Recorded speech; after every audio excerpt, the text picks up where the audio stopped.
सकारात्मक राजनीति का एक बड़ा कारण बनी है। और वर्तमान में हमने देखा कि जिस प्रकार से अजमेर के आनासागर झील के अंदर चूंकि मानसून लेट हुआ, इस कारण से हम सब ने देखा कि उस झील के अंदर चूंकि पारिस्थितिकी तंत्र बिगड़ा और कुछ बच्चों की मृत्यु भी हुई। और कहीं न कहीं सफाई जो एक निरंतर व्यवस्था है, उस आनासागर झील में कचरा भी आया। प्रशासन के माध्यम से लगातार पिछले 10-15 दिनों से इस पर कार्रवाई की जा रही है, लेकिन भारतीय जनता पार्टी सदैव मैंने जैसे कहा कि एक जन प्रेरणा का अभियान अपने हाथ में लेती है। और चाहे फिर भारतीय जनता पार्टी की केंद्र सरकार हो चाहे राज्य सरकार हो, हमने राज्य सरकार के माध्यम से वंदे गंगा जल संरक्षण अभियान में विगत वर्ष भी मानसून से पूर्व ये सफाई अभियान आम जन के सहयोग से हमने चलाया था।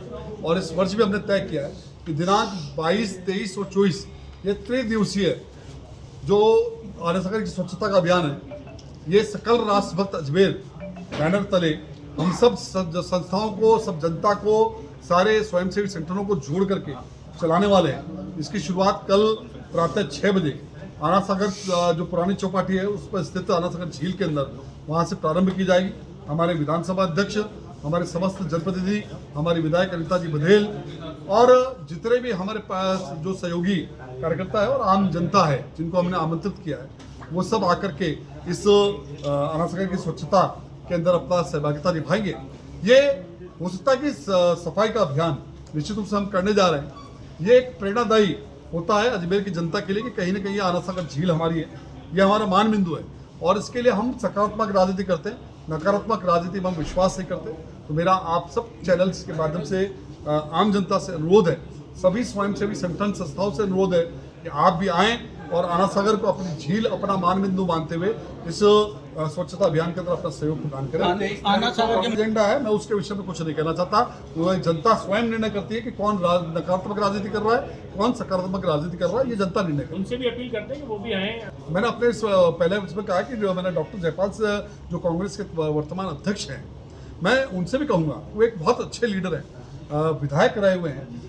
मेरा उनसे कहूँगा कि अपने ईगो को छोड़ करके और अपने एक नकारात्मक चुनावी इशू को छोड़ करके यदि वो सकारात्मक राजनीति के साथ बनेंगे तो मुझे लगता है कि जनता के बीच में जब जाएंगे तो कहीं ना उसका लाभ मिलेगा।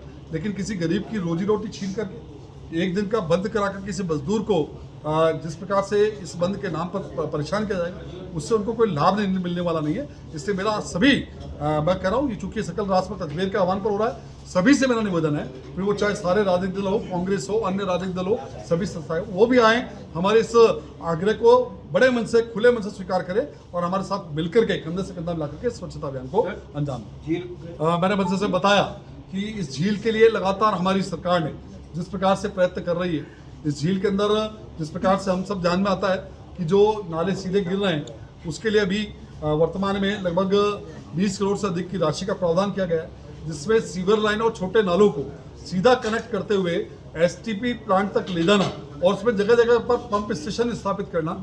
और जो एसटीपी है उसके अंदर भी अतिरिक्त 13 MLD के अलावा 7 MLD का अतिरिक्त मिनी प्लांट भी वहाँ पर तैयार हो चुका है।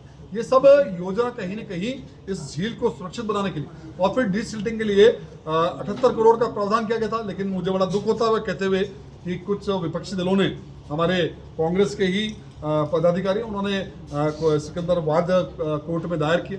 डीसिल्टिंग का मैं उदाहरण दे सकता हूँ, यदि वैज्ञानिक और वैधानिक रूप से डीसिल्टिंग की जाए तो मुझे लगता है कि वो झील के उपयोगी नहीं बल्कि झील के लिए बहुत ज़्यादा उपयोगी होगी, इसकी भराव क्षमता भी बढ़ेगी। और जो वर्तमान में स्थितियां बन रही है बार बार मछलियों के, गाड़ी को पेट्रोल चाहिए और सर्विस पर चाहिए सेविंग्स, तो आइए श्रीनगर रोड के रिलायंस पेट्रोल पंप अजमेर पर, और जैसे ही आप करवाते हैं टैंक फुल, अजमेर ऑटो और अजमेर होंडा देते हैं आपकी पेड सर्विस के लेबर चार्जेस पर 15% special discount. Offer valid for limited time.